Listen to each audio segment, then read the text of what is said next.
Hi Team We Run, Coach Alexa here, coach for Reading, South Oxfordshire and the internet.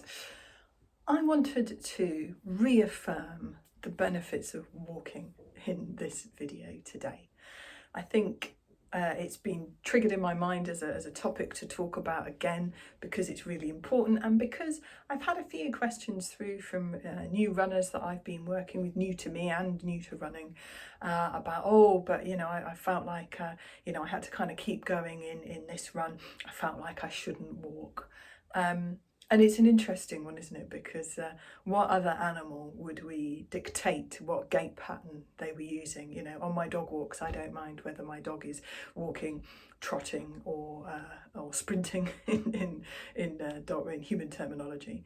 And really, it doesn't make as much of a difference as we think to us. So the key differences between running and walking in the human gait pattern: generally running is the quicker of our two gaits, but actually there's quite a bit of overlap between running and walking. I've done long distance events both as a runner and as a walker.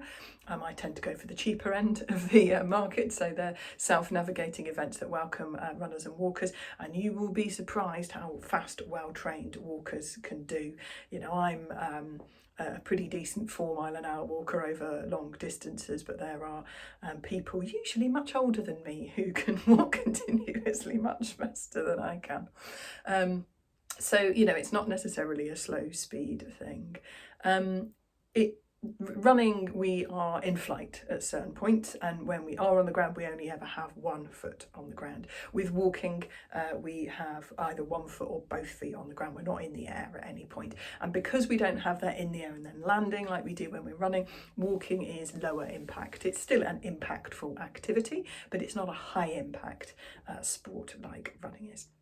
And it can be also really, really useful and really, really important in our running because it helps us keep in a low effort level breathing rate, heart rate zone.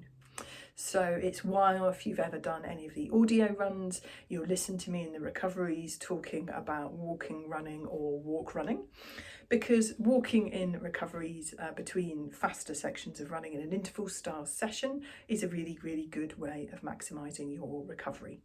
The worst thing you can do is try to do those recoveries too quickly, because then you don't recover enough, and eventually that impacts the speed and the quality of the fast bits that you're trying to do.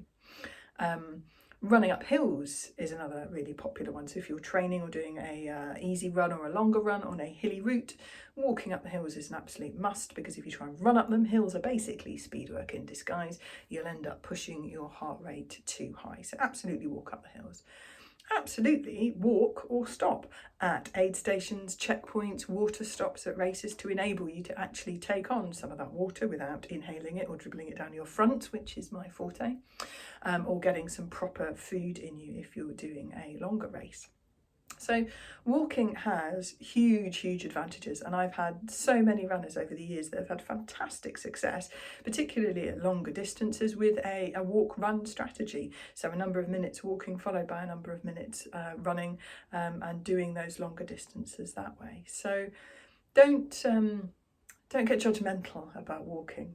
Walking is a fantastic sport in its own right, to be brutally honest. I do a lot of it myself, but it's also a really, really useful accompaniment to our running. In fact, we should really not get caught up in this thought that as runners we shouldn't walk, because there are plenty of occasions where it's absolutely the right thing to do. Happy running and walking.